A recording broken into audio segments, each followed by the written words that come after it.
back to another episode of Stories of Us. I'm your host, Sripin Moretti. Today I'm here with a very special guest, Koosha Azim. Koosha is a businessman, essayist, and artist known for his work in the blockchain industry.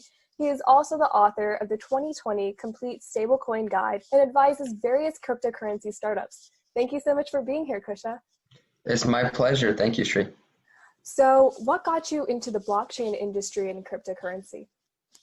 Sure. So in my first year of high school, 3 years ago, when I was a freshman, right now I just finished my junior year. So when I was a freshman, I entered high school with a lot of excitement. I wanted to join clubs and really get exposed to different things I can be a part of.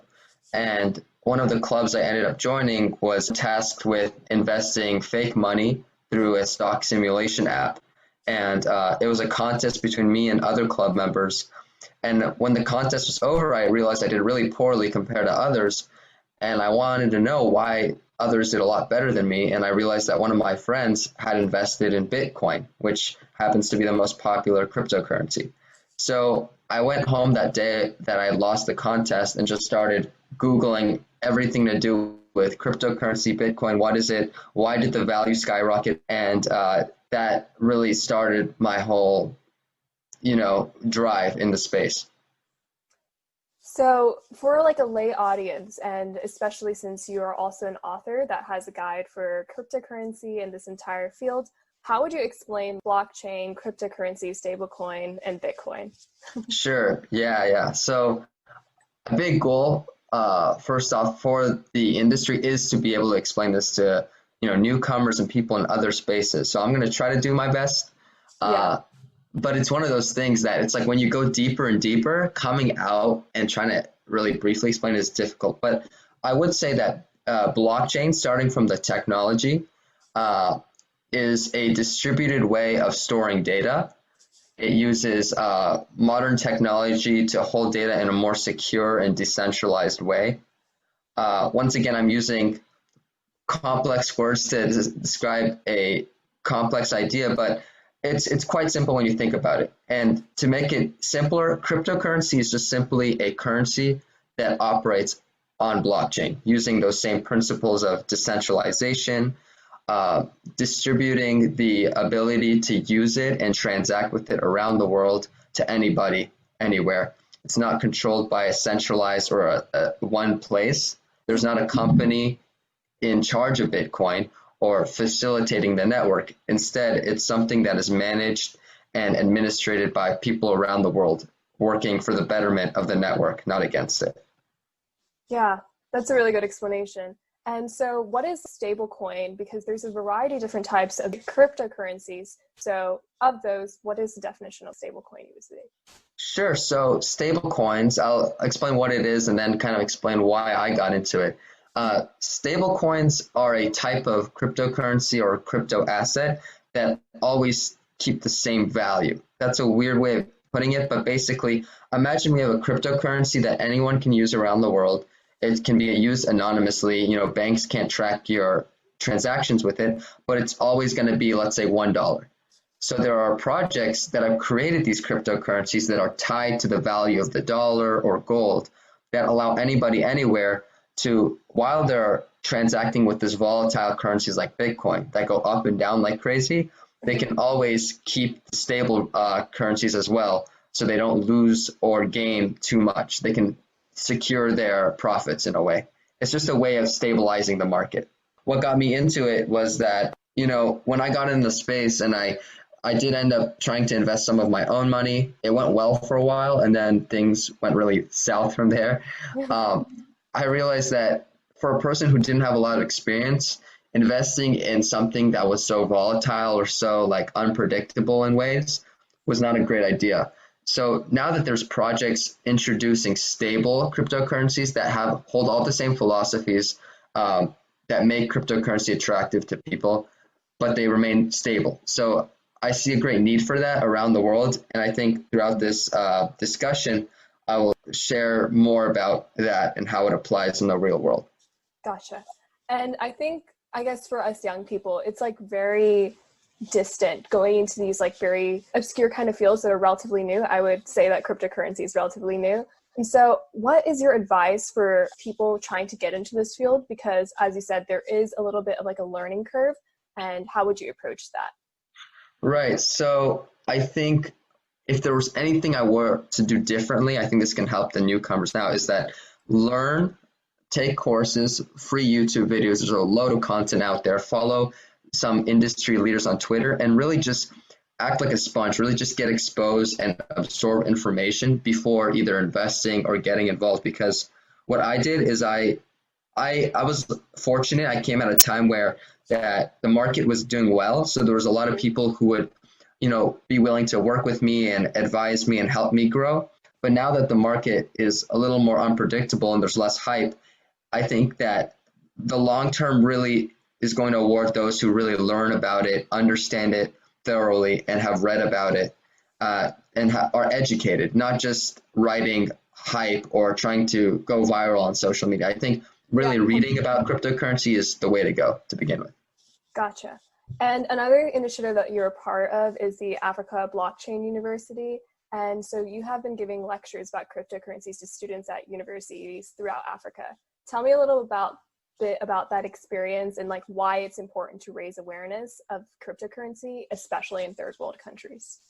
Sure. So dating back to, when Bitcoin just started raising in popularity, it started in the black market, people using it for bad things, but also some of the countries that ended up showing the most interest for cryptocurrencies, through Google Analytics and what experts have seen is like Nigeria, South Africa, countries in Africa that house people who are very smart, driven, who are unfortunately born in corrupt systems where the banking infrastructure or the government is not looking for the people's best interest. That's why you see like a large population of Nigerians unemployed or ending up, getting employed in risky business online through scamming, this and that, all financially related. But there's this movement sort of that people aren't seeing, that people are trusting cryptocurrency, which is decentralized, more than their local currency.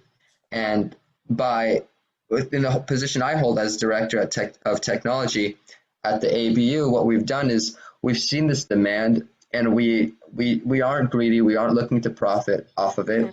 We are simply creating partnerships with universities, finding not kids, so they're older than me, but students who have interest in the field. They're either in business administration, economics, computer science, and we're enrolling them in free online certificate courses where I happen to teach, some of the lectures, and the general feedback has been great.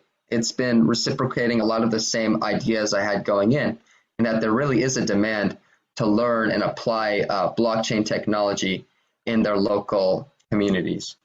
Right. And I guess investing in these third world nations, what do you see in the long term? Is this investment in like blockchain knowledge going to help like the development of such countries or the development of such entrepreneurs? Like, how do you see that happen? Right. So that's one of the most exciting parts. Will what we're doing now have an effect long term? Well, the thing is, this goes back to, how the governments view blockchain technology in this field.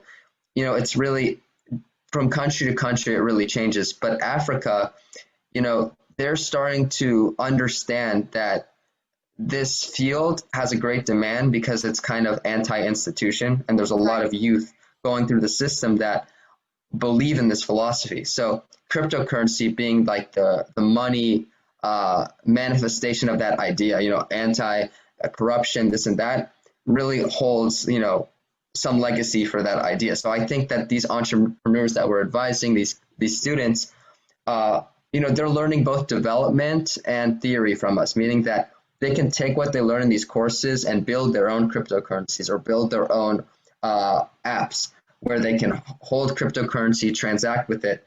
So just based on what we're teaching them, they should have the ability to deploy projects, and they can do this to empower their own communities, teach others about financial literacy.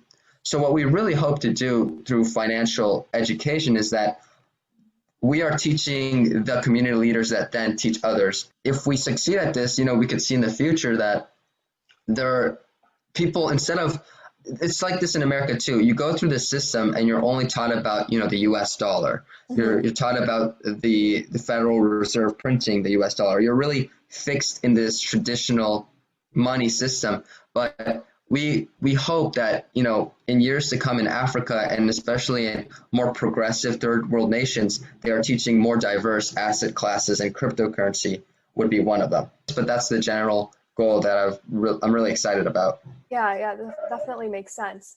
And another thing, talking more about like your authorship and the books that you co-authored with. So far you have 2 books published, The Stablecoin Economy and The Complete Stablecoin Guide. So talk to me about the process of co-authoring these books and getting them published and how you were able to do that. Sure. So I began really getting involved with authorship, I would say, in just January of this year, so January of 2020. I had been introduced to my co-author, Elise Sam, who had been doing a lot of prior research about stablecoins, about cryptocurrency, this and that. And I had just come off a pretty intensive internship, and I was looking for other opportunities. And I communicated with her. She was very friendly, and she kind of took me on as a sort of motherly role. She's not really my mom, but she really wanted the best for me, and she gave me an opportunity to edit the book, add content here and there, work on visuals, marketing.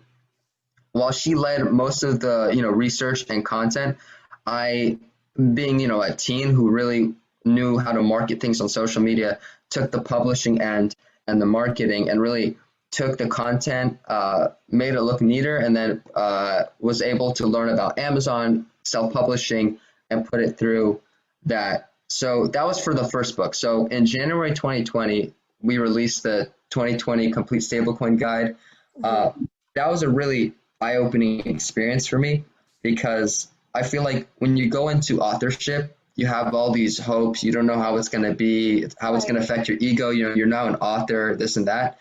But once I got over that, now that we've released the Stablecoin Economy, Ultimate Guide to Secure Digital Finance, which released, May 14th of this same year, this book is a lot longer, a lot more, explorative in the field. And if I hadn't done the first book, which was a lot smaller, I wouldn't be ready to now take on this greater role of, marketing, editing, publishing, creating visuals for Stablecoin Economy.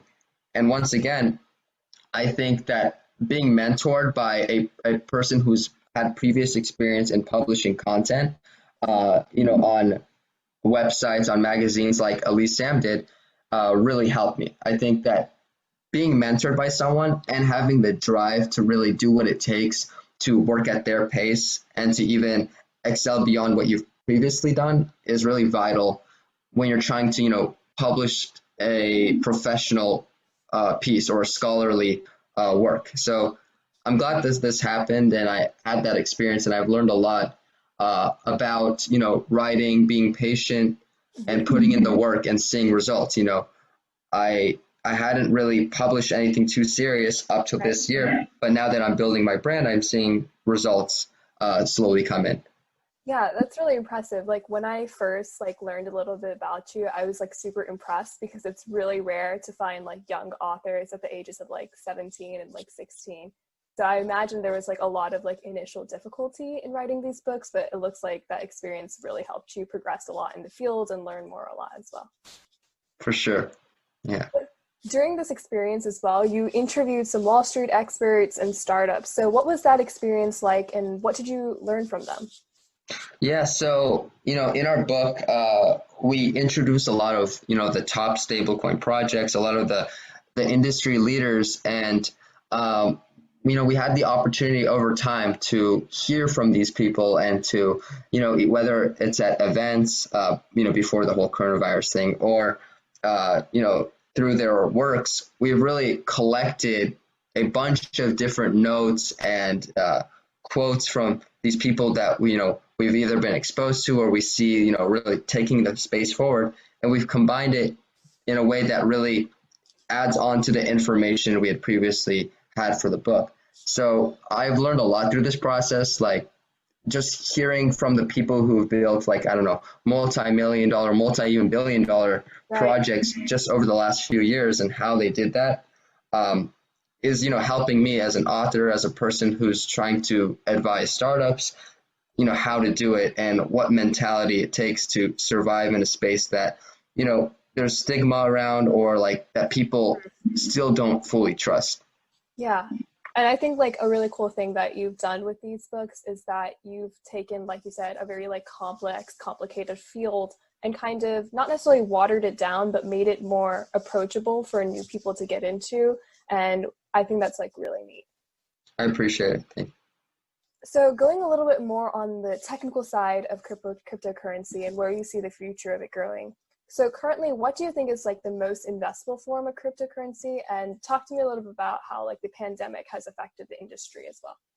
Sure. So, I think a lot of what applied in 2017 doesn't apply to now. So back when I entered the space, there were a lot of projects, a lot of even scams and things that couldn't be trusted blew out of proportion, meaning that people invested in them, they earned money, and then they just disappeared. They were one-hit wonders in a way. They weren't real projects. People just took advantage of the name cryptocurrency and rode with it. Now we're seeing a really mature environment. The projects that are succeeding now have shown real resilience through the coronavirus situation over the last 2 years, with governments announcing whether they're for or against the space. Now it all comes down to what you believe in and doing your own research. Mm-hmm. I think that for people entering the space, or especially investment, you need to have a clear idea and understand the project that you wish to invest in. It doesn't matter whether it's A or B. It's more like, do you really know what A is all about? Have you read their white paper? And just some background, white paper is a document that almost every project has, explaining, the technical and the philosophical side of what the project's trying to accomplish. So I just think it comes down to understanding where you're putting your money. People say put your money where your mouth is. Right. That really is the case for cryptocurrency and stocks, but especially cryptocurrency, because there's more money to be made and lost in a shorter period of time, from what I've experienced. And then with your second question, how has COVID-19 affected the space? Well, I think it's an indirect relationship, in that coronavirus really brought out the best and worst of different nations and how they handled the situation. Right. And domestically, we see that the United States was desperately needing to print new dollars, give out stimulus checks, and through doing this, they're really watering down the value of the U.S. dollar, because as you increase the supply, the inflation occurs, the value of each independent dollar goes down, et cetera, et cetera. So, the way that these nations have handled it, a lot of times it's worked against their previous, economic system. And, in the space, people see this and they're reminded of the reason why they got in. Governments can't fully be trusted. A lot of cryptocurrencies have a fixed supply, meaning they don't increase beyond what they're initially programmed to have. So basically, this space has shown that governments are once again, in a way, evil, not necessarily, extreme interpretation of this whole situation. And that cryptocurrency, if it's not the solution, at least it's an alternate asset class that provides more transparency and provides a better future for people to keep their money in a secure place. Mm-hmm. Right. Yeah. And on like the topic of transparency, which you just brought up, there's a lot of fear surrounding cryptocurrency, because Bitcoin, Litecoin, they're like the most common currencies used in like the dark web and the black market. So is it inevitable that these are the forms of currencies used, or do you think this should be addressed? Or is this not an issue with cryptocurrency, but rather just with society? Right. So I think, over time, with the way, people and society set up, there's always going to be a fixed demand on certain things, that being those, drugs, illegal drugs, I don't know, just illegal activity in general. And actually, statistics show that the US dollar is used much more in volume than cryptocurrencies, but people in general associate cryptocurrencies with, the dark black market and this and that because back in 2013, 2014, even before that, Bitcoin rose to prominence mostly because of its ability to hold these anonymous transactions. And yes, it did grow with the whole illegal trading and transacting space, but now we're seeing, the FBI has cracked down on these marketplaces. It doesn't mean they have disappeared, but governments are addressing the behavior rather than the technology so far, which is good to see, meaning that cryptocurrency hasn't really been hurt in the process of trying to minimize the demand for those social activities. Right. But I think that people are always going to find a way to access those activities that are frowned upon, and whether they do it by cryptocurrency or the US dollar, which is more common, that has to be addressed independent from the existence of the currency. I think the currency does a lot good, and obviously there's some drawbacks, as does, the US dollar and a lot of other currencies. Yeah, that's absolutely right. And you already touched on this a little bit beforehand, but a lot of governments are against using cryptocurrency because they have like a lack of control. Like some countries are just like Nepal, Pakistan, like formerly South Korea, and they're just like outright banning it. So could this greatly inhibit cryptocurrency's ability to grow and used as a standard transaction method? Yeah, that's like a big question. And even those in the space, last 3 years, there's no definite answer. Obviously, for my career, I'm hoping, but I think either the potential success will be great and we're going to see a great unification of people around the world using this new standard, or, if I were a government against it, I would try to cut it at its roots because the space is still young. I would try to really cut down upon it, whether it be blocking websites, cutting the on-ramps into the industry. But it's tough because some are for, some are against. Back to the importance of Africa, the thing is, for the places that are for, if you can unify those and you can slowly take over and convince the other ones, then the people who are against it, like the most powerful nations, say China, America, they are really going to fear because their currency will not be used as often in foreign exchange. Like the US dollar, I believe, is used in around 80% of international foreign exchange transactions, meaning somewhere along the line, you're benefiting the US economy. You're stabilizing their currency because it's some golden standard. But with cryptocurrency, if it succeeds, I think it will be great.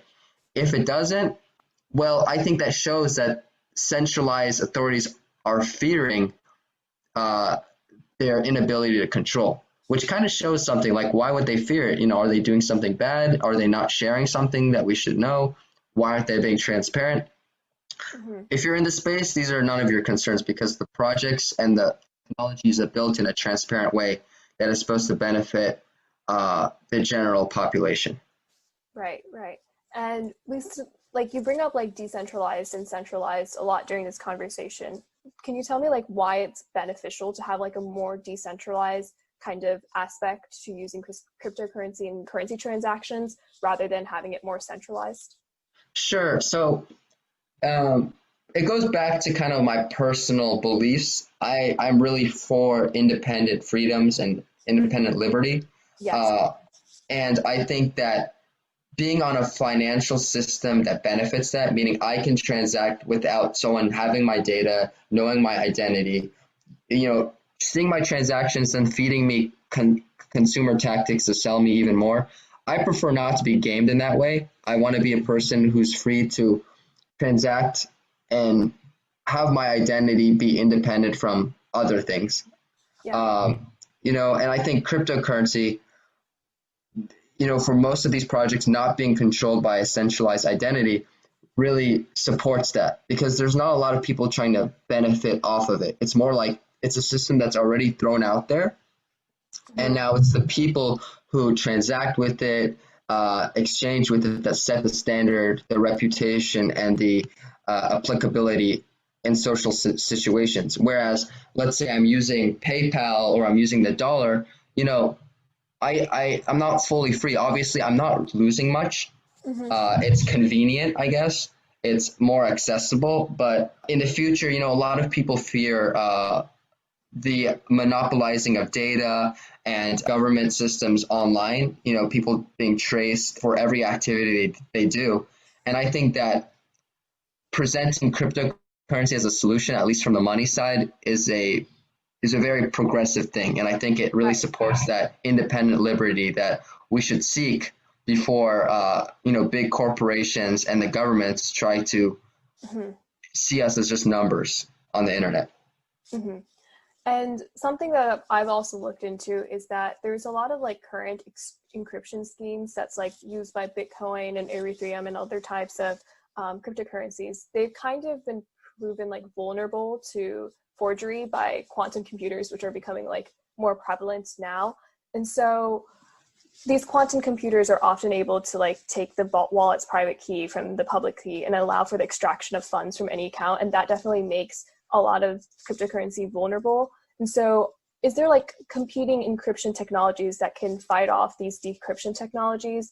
And is blockchain open to these attacks as well? Right, that's a great question.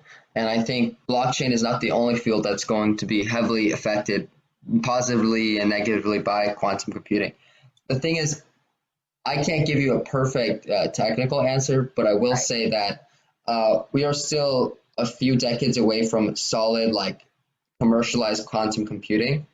And, you know, as we see computers evolve in computing power and processing speeds, I think we should still be hopeful that other technologies are moving at the same pace. It's not like blockchain is going to be where it is now in 50 years while computing is, you know, much ahead. I think that things will work in a related fashion, hopefully. Right now, Bitcoin uses a cryptography standard called SHA-256, which is, you know, known to be very secure, at least for our current purposes. But we could see other types being developed. I know the CIA, you know, which is, you know, associated with the U.S. government, they are always trying to innovate on encryption for their own purposes. So I'm sure that once quantum computer becomes a peer for a lot of different industries, blockchain will find a way out because there's other places that are more important, like the CIA, like, you know, independent organizations that will need that encryption more. So we're just going to have to wait and see for now. But as it stands, things are typically secure, and it's not. I think the biggest fear at any point is human error in managing public and private keys, losing funds, this and that.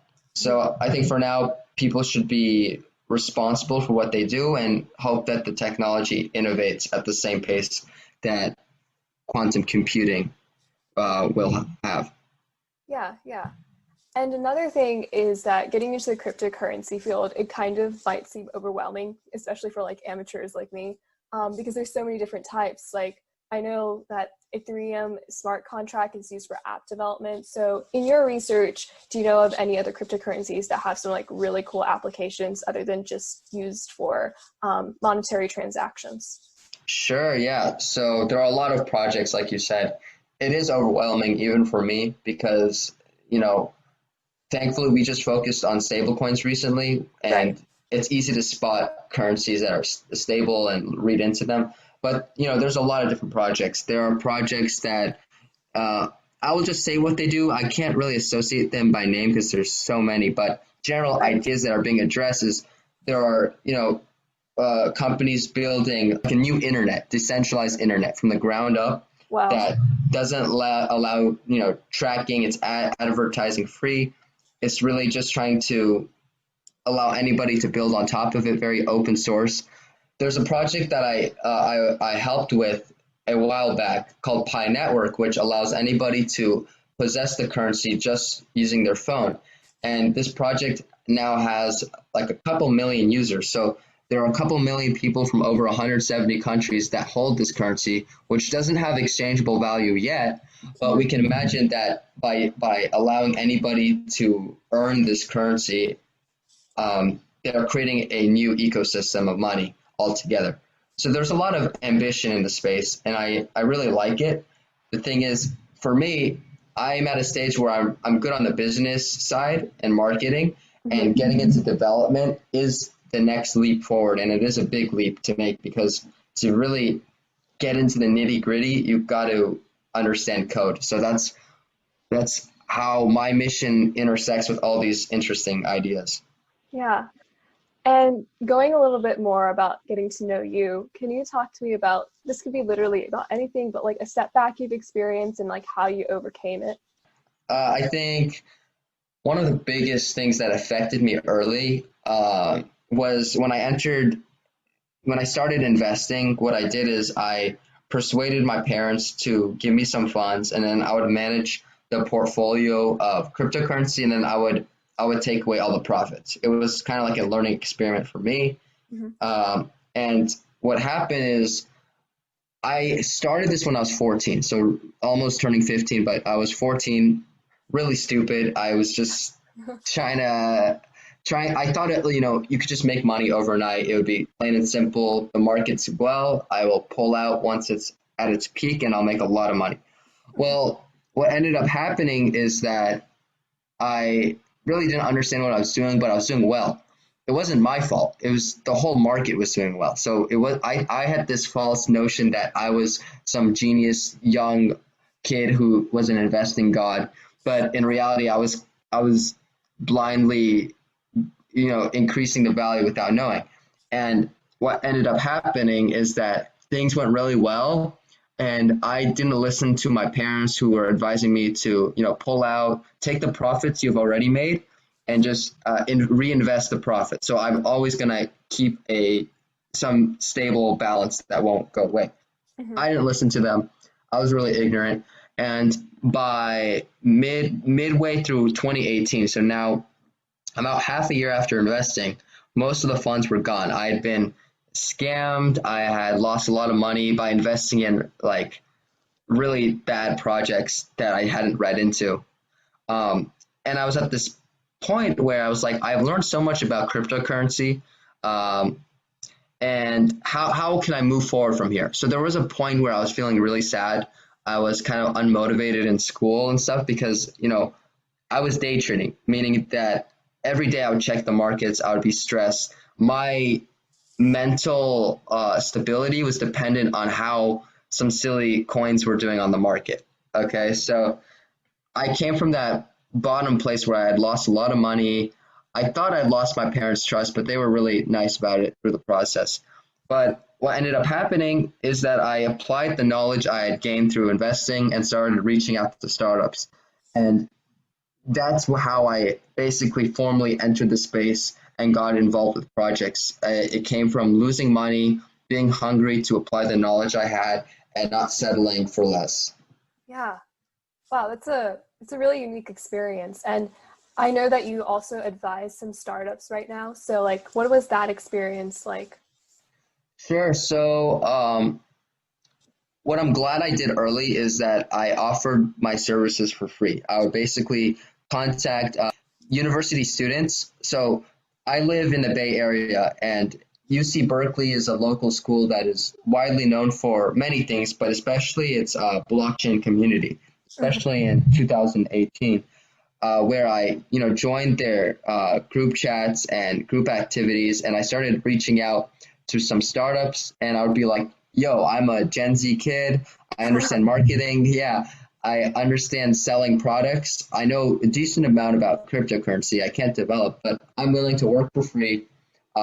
This would be my first internship. I really just want to get exposed. And what I did is I joined an initial project. I worked with them for a few months, and then I went for another thing.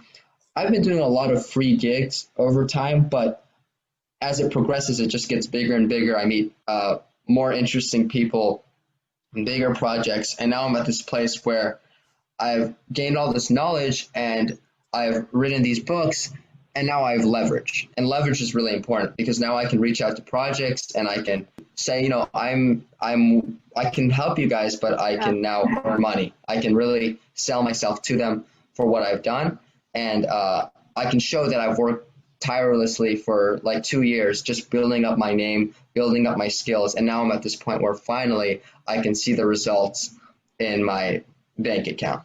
And to be honest, it's not about the money.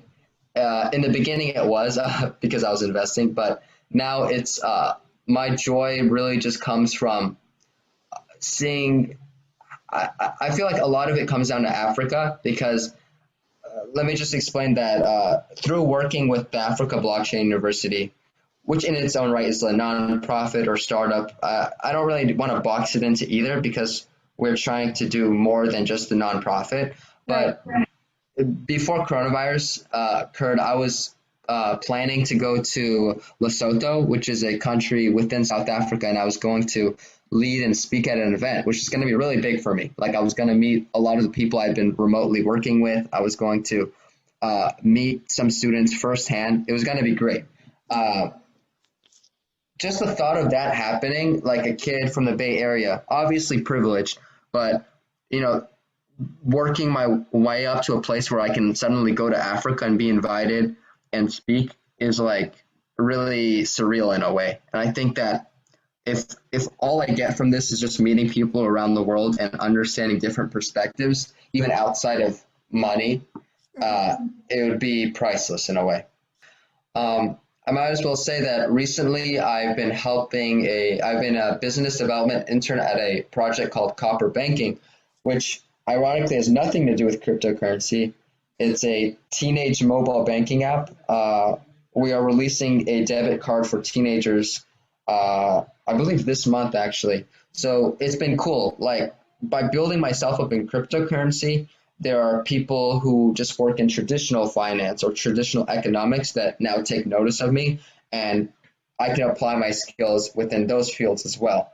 And who knows, maybe after working in broader financial technology, I can then evolve to another space or use my, say, marketing experience in other opportunities. Right. So it's been a great experience. Yeah, that's really cool. Like, so any of the skills that you kind of build up in this like cryptocurrency field are also applicable to just like general finance and like general financial literacy. Oh yeah, and I bring up the word philosophies and this and that a lot. I don't do it to act smart. I do it because truly cryptocurrency is like the embodiment of what I believe in, but just in money. And money is not the only thing I'm into. I like art. I like creating abstract art. I've been getting into, writing lyrics and working on music.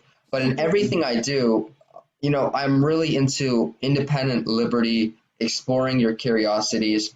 For me, cryptocurrency was just, kind of by luck what I got into. But everything that I've been into since childhood has been a thing where I have this drive to really excel and want to be the best version of myself in whatever I do. So I think that being open-minded and believing in like unlocking some inner freedom within you is just part of me, which just happened to fall into cryptocurrency by chance. And now I'm starting to see it apply elsewhere. Yeah, and that's like a really cool philosophy because I feel like, especially for our generation, we get into so much of the institutionalized mindset where we are like, we have to literally go from one institution to another institution and kind of limit our creativity and capabilities so that we can just excel within the system, I suppose. But I think it's really neat and really rare to meet people where they like find like truly introspective and vie for that freedom, like that creative freedom along with that just general, like as you said, financial freedom. I agree completely. And, it does come with some setbacks along the way. There are moments where I get caught up in what I've done and then I compare myself with like others, like whether it be TikTok stars that get a lot of attention. Relatable. I question my identity and what I've done. But, on a good day, thankfully most days are good days. I'm just really happy with what I'm doing. And honestly, I don't care what ends up happening as long as I'm enjoying the moment and I continue innovating my consciousness, not just in school, not just, like you say, in an institutionalized way. It's more like, I don't care what anybody thinks. I care what I think. I am what I believe whom I am, in a way. I phrase that terribly, but that's not going to change. And right now, I just want to do the best I can in financial technology. But maybe one day, art is what gets me through the front door at the next opportunity, or music. I don't know. Doesn't matter. But I just, inner peace, independent freedom. These are all ideas that I strive for. Yeah, it's really neat. I guess talking a little bit more about art and like artistic freedom, tell me about like your artwork and where you drive inspiration from. Sure. So, you know, my art, I'm really into abstract art. I don't like realism. I don't like creating something that already exists, in a way. Like, look outside, you see a beautiful view, or you see people at a park. A lot of artists have drawn inspiration from that. Or for me, also from a modern lens, it's like, what's the point in replicating that when I can create kind of symbols or ideas from my brain that it's up for you to interpret what it means. And that's kind of what I've been doing. Recently, I had, an idea where I would just get a black canvas, get a boot, dip it in red paint, and create like bloody footmarks. I wrapped a barbed wire around the canvas, and then I attached like an American flag to the barbed wire. Basically, whether it be political or just like anything in general, I like being weird and abstract, and I take inspiration not only from like artists like Jackson Pollock, other abstract artists. I take a lot of inspiration from musicians like Kanye West or innovators like Elon Musk, who are really out of the box, and I try to embody my brain and my consciousness through my own artwork.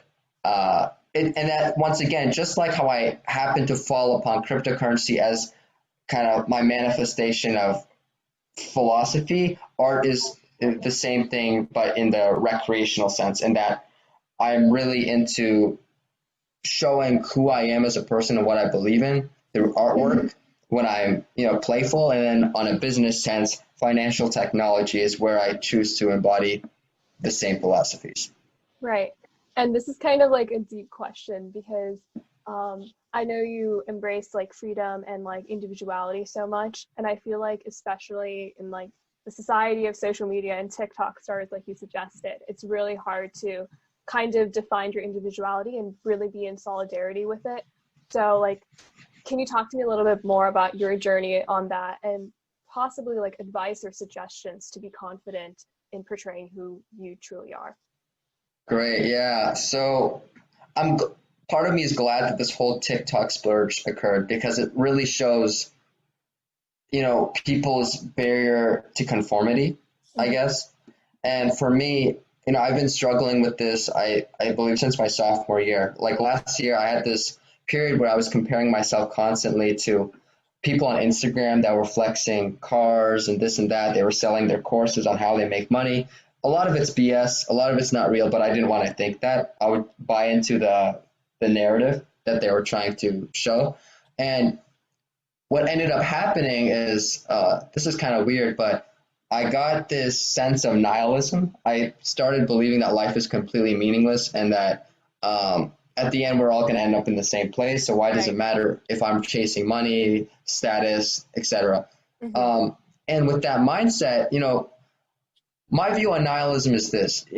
Given that mindset, there's two things that occur. Either sorrow, you see it as a bad thing, or you see it as like YOLO, embrace the moment, go for it, take things how it is, and just move. And I took it, thankfully, in the positive light that now in everything I do, I don't compare myself with others. I have self-confidence.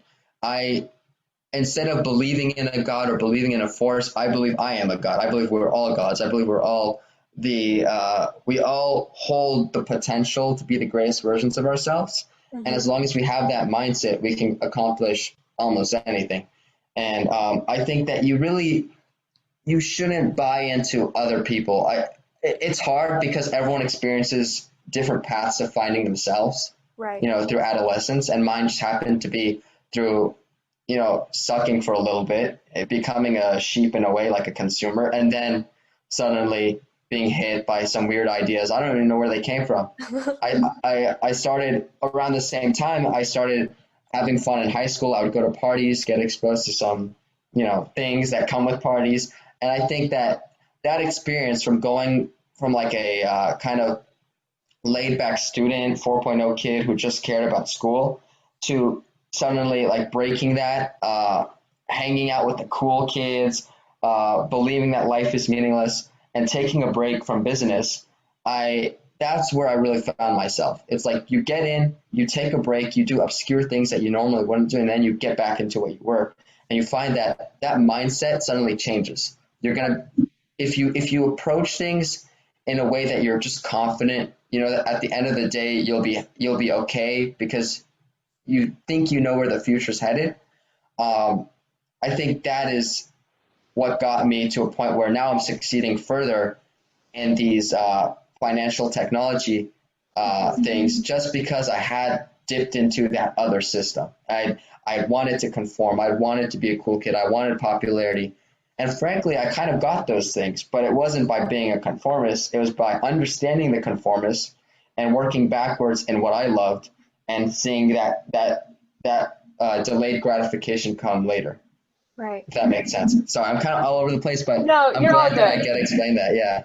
Yeah, you're all good. And I feel like almost all of us as teenagers experience what you're talking about, like conformity and trying to find yourself, and being like South Asian and just Asian in general, that like, oh, I'm a straight 4.0 student that never goes to party. I still haven't gone to a high school party, so that sucks. That's fine. But, I mean, you're not missing out on a lot, but yeah, it's fine. Yeah, so it's like, I think you touched on a lot of the philosophical aspects on why that happens. It's really cool how you kind of found yourself by looking more introspectively rather than looking out, and trying to resemble what's already happening in like society in the natural world. I find that super cool. Great. Kind of winding down on our conversation, what's next for you? What are your future aspirations? Yeah. So what I hope to do is I hope now to go into the summer and use my free time to, this is kind of weird, but learn music production. Mm-hmm. I really want to get a solid foundation on mixing music together and start trying different vocal things as well. But outside of music, which I will experiment, who knows where that ends up. For business, I want to continue building my brand in the cryptocurrency space. Mm-hmm. I didn't enter a space where I could make like a lot of money. Like a lot of people entered really early, and whether they liked it or not, they became overnight millionaires and sometimes billionaires just because they held it for all that time. I was too young to even know what it was back then. Yeah. But becoming an industry leader or a top person in the space is still doable, I think. And I think that if I continue on the path I'm on, publishing content, interning, offering skills at a cheaper price, but, proving myself and meeting higher people and just learning and listening, I will position myself in higher places and be able to do more things that I'm really looking forward to do. And I think Africa, once again, once coronavirus goes away, I plan to finally, fulfill that destiny in a way and, present myself there, teach kids, I said kids again. I just want to really explore as much as I can in the arts and business. And I look forward to seeing where my drive takes me. I think adding on to what we were talking about, I don't idolize anyone. I don't put anybody on a pedestal. Instead, I try to learn from people. I think we are all equal. There's no point into falling into that whole loving Hollywood, loving TikTok stars, loving even like people like Elon Musk. I think that we are all equally able to achieve those things if we just shut up, put our phone away sometimes, and believe in ourselves. And I think that I want to really, hopefully I'm putting myself up by saying this right now. I really want to reach as far as I can and see my, words turn into reality, manifesting what I just said. Yeah. That's really cool. And I guess thank you so much for being on this podcast. I've truly gotten like so much insight and it's been really cool. I never imagined this conversation would go so philosophical, but I'm so glad that we did go there. And thank you. I love when it does, for sure. Yeah. I appreciate you for having me. And I actually shout out to Victor. That's how I found out about the podcast. I'm just really trying to meet more people and share my story. And by doing that, I learn more about myself. That's another thing that people don't really notice. I'm finding myself by explaining who I think I am, and that kind of shows who I really am. I don't know. It's a cycle, but I'm glad that I had this opportunity to speak with you, Sri, and really just try to understand myself and you and kind of this world that we're living in better. Oh, thank you so much. And of course, shout out to Victor because that's how I found you too. So. Great. Yeah.